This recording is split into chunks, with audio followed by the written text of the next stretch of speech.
aura farming refers to a behavior where a character commits to an action for the sake of looking cool.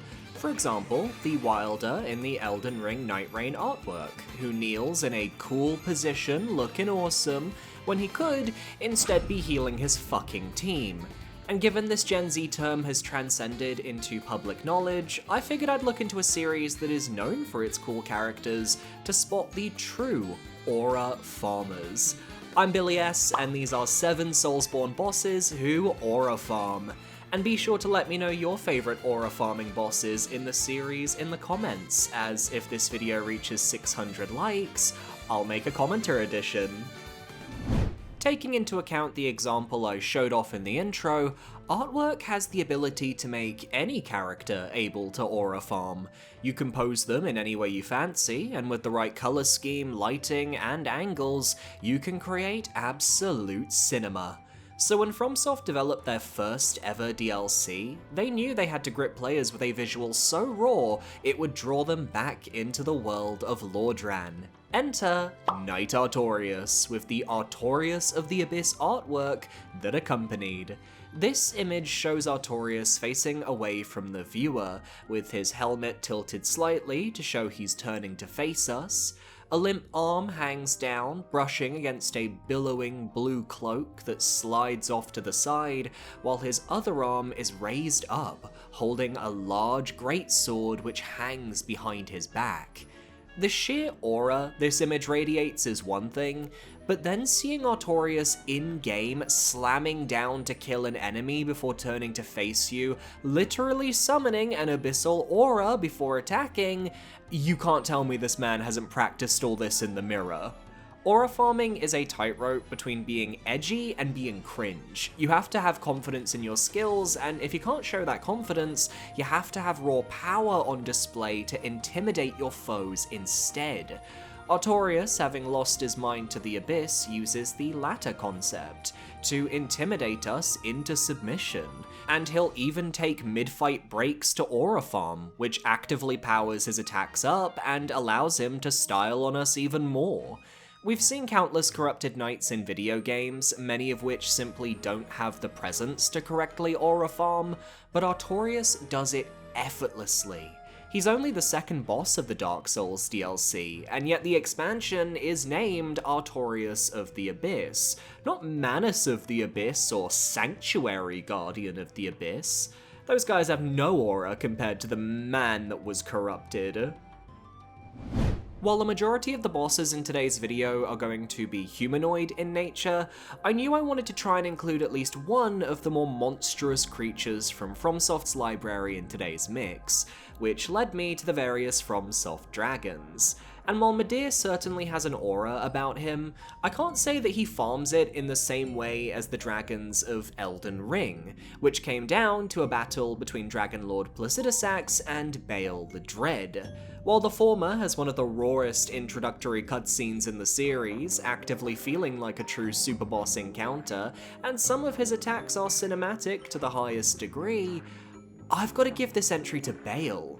The fact of the matter is, Baal is fucked up. He's missing a leg, he's unable to fly without the aid of his supernatural dragon abilities, and yet even so, he ends up feeling like the most intimidating fight in Shadow of the Erdtree. And he doesn't even have an introductory cutscene because the entire area preceding him did that job instead.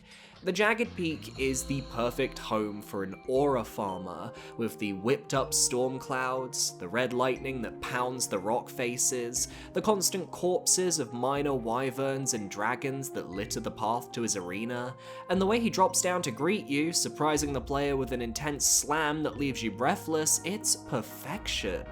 His design is intimidating, and his attacks are relentless, forcing you to memorize all that you can in order to survive. But then he takes aura farming to the next level with his enraged state, causing a minor magma explosion around him as his body heats up, granting the boss spectral wings that allow him to soar briefly around the arena so he can light up your face with fireballs and breath attacks. Bale makes the entire mountain his playground, and his cinematic attacks also are quite threatening and tough to deal with. When comboed with his musical theme, which often syncs up beautifully with his attack patterns, you have a boss that can aura farm the best of us. The fact he's got the Dragon Communion community in an absolute chokehold just from existing, and the fact he's the reason why Placidusax was missing multiple heads before we fought him, is proof enough that Bale doesn't even think about aura farming, he just does it naturally with his existence. 1 second, viewers, I need to aura farm myself, and you can help me by parrying that subscribe button. We're trying to reach 50,000 subscribers, and over 70% of you aren't subscribed, so let's fix that and aura farm together. One aspect of aura farming that not many take advantage of is the concept of surprise. Often, aura farming is shown via a boss or a character being built up as this threat, or using their introductory cutscene to showcase exactly why you should be afraid of them. But what about those characters that hide among us, blending in as a helper or a friendly NPC before ultimately becoming one of your toughest foes? FromSoft rarely does this, but the one notable time they did, it had a large impact. I'm talking about Gehrman, the first hunter from Bloodborne.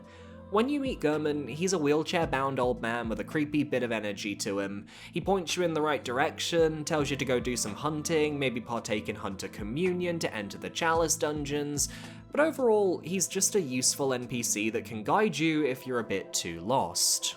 Until the very end of the game, where you find him at the foot of the Great Tree in the Hunter's Dream, and he offers you freedom. Freedom in the form of death from the dream. But having seen the reality of Bloodborne's world, your character is most likely not going to want to sever themselves from that. And so, Gehrman has the ultimate aura farming moment. He stands up. There is nothing more terrifying than when someone who you assume cannot walk suddenly gets up and begins to move, because it implies a deception. And often that deception is coming at the cost of your well-being. And then Gehrman pulls out the burial blade, his signature weapon, and announces, "Tonight, Gehrman joins the hunt." You see his title, The First Hunter, you hear his tragic theme, which has become synonymous in the fanbase for being an emotional banger, and suddenly you're getting your ass whooped by this man in an insanely snazzy armor set. It hits you. Gehrman isn't just an aura farmer, he's a serial aura farmer. You're not the first person he's done this dance with. He likely relishes the moment where he can stand up from his chair, shocking the perception of whomever he's with in the dream, as it's one of the only moments of excitement in his otherwise troubled life as the imprisoned caretaker of the Hunter's Dream. It's his role, his lie. He's living his Among Us fantasy. This is his venting. This is his sabotage. This, my friends, my viewers, is how a British person aura farms.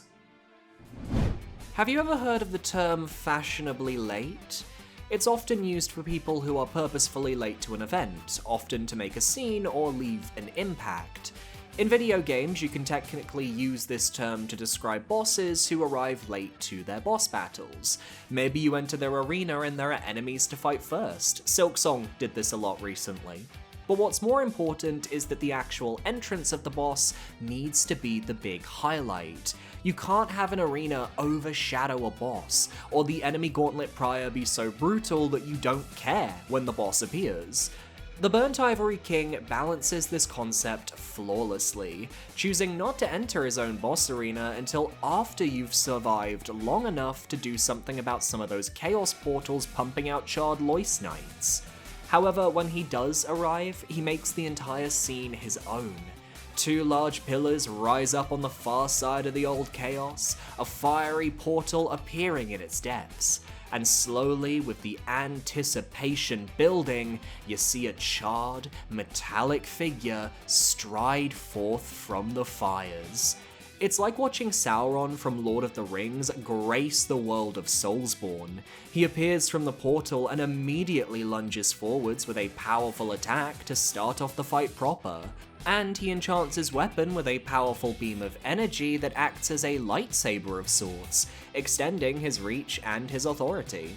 While a part of me does wish that he had a cutscene so he could truly milk the aura farm to the highest degree, I think having your own personal portal that you strut out of is very much worthy of being on this list, and the fact he's one of the toughest fights in the game only adds to such an exciting aura farming moment.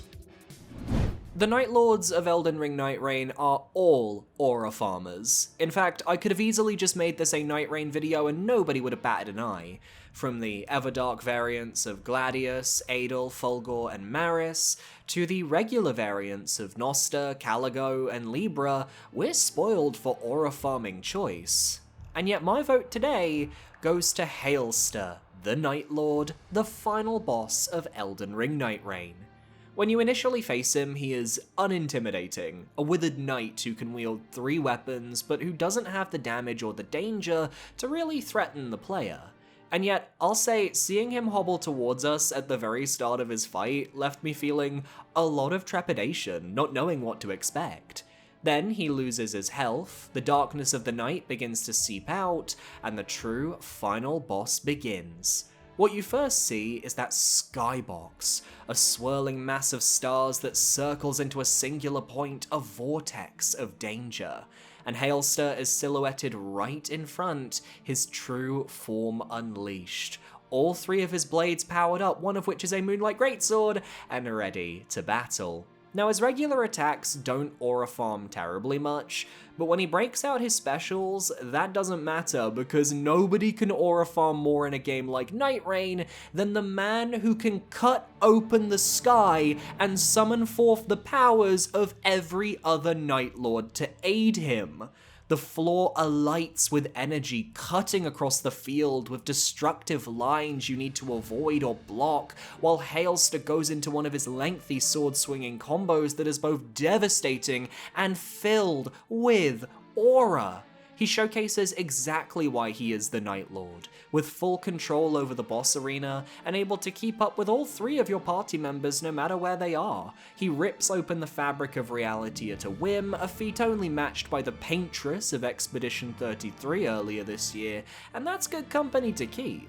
While I'd argue Caligo has the more aura farming moveset overall with her arena-wide abilities, I think that Hailster nails the intimidation that this final boss needed.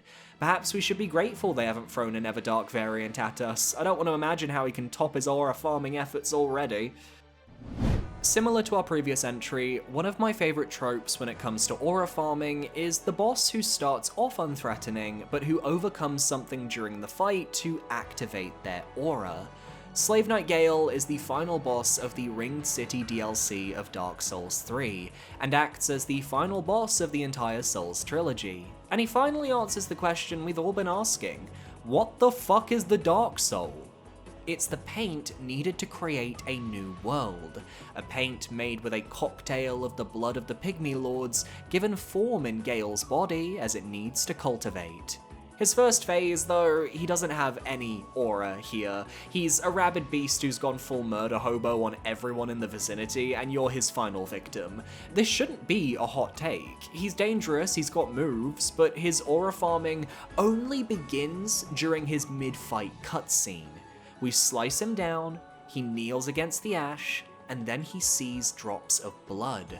The blood of the Dark Soul. It invigorates him, allowing him to stand once more on his own 2 feet. As the arena darkens, the music swells, and lightning begins to strike. Clouds form, Gale's cape glistens with a red glow, and you realize, oh no, he's aura farming. From this point on, Gale's attacks and skills are intimidating and dangerous. His hand crossbow that he lazily whips out is a flex on the player, but then he combos that into various flaming cape attacks that genuinely have me on the edge of my seat. And when he gets to a low enough HP pool to explode into a series of skulls as the lightning bolts around the arena get more intense, this man just flies at you with the rage of all those he's killed and consumed. Aura is transcended here. He technically has the same story as Ludwig the Holy Blade from Bloodborne, who also could have made this list for the exact same trope, but I could only pick one or the other here as they fill the same niche, and I decided to focus on the boss that ended an entire trilogy while aura farming all the way. But if you want me to talk about Ludwig the Holy Blade, get this video to 600 likes and I will do a follow-up. Number 7, the final entry on today's video, I have got one thing to say. I am Malenia, Blade of Mikola.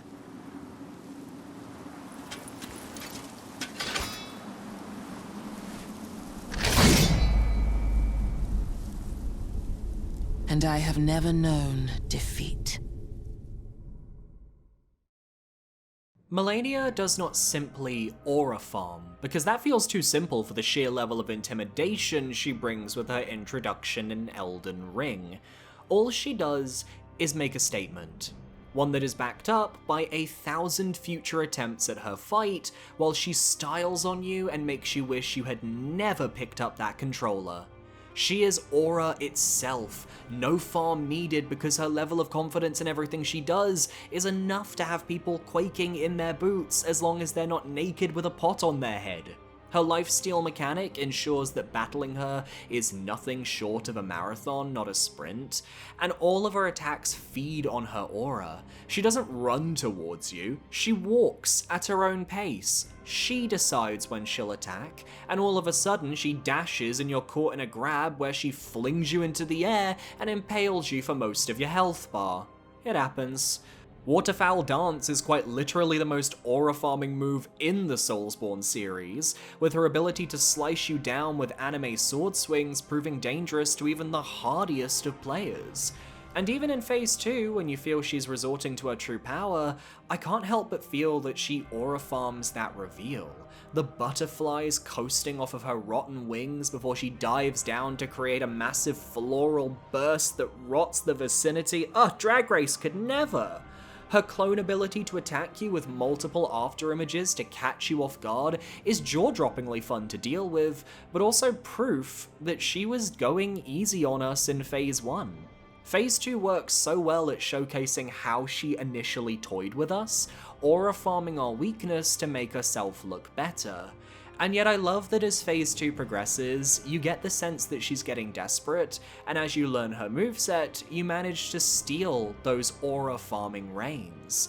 When you avoid Waterfowl Dance, that is you, the player, aura farming against Malenia, and she responds in turn with her own more powerful moves. An unstoppable force meets an immovable object, and the result is a fight where you're both playing optimally, every single attack, dodge, and block becoming an opportunity to farm for that aura. It's like your player character has become the RIZGOD Rizgod Baby, and that's how it should be. And that's my list, all of the bosses who I feel are true aura farmers. But if you think I've missed a couple, let me know down below in the comments. If this video reaches 600 likes, I will make a follow-up. Be sure to parry that subscribe button in case you want to stay up to date on all my future videos. We're trying to reach 50,000 subscribers. We're around 35,000 at the moment. We can definitely make it, but only if you press that button. Want to give a shout out to my YouTube channel members, $4.99 a month. You get early access to future videos, you get a shout out in the description at the end of videos as well, and you get access to my Dark Souls 3 and Dark Souls 2 Soul Level 1 run videos, which are very, very fun to watch. So thank you everyone for tuning in, social medias are on screen, and I'll see you next time for another video. Adios, aura farmers.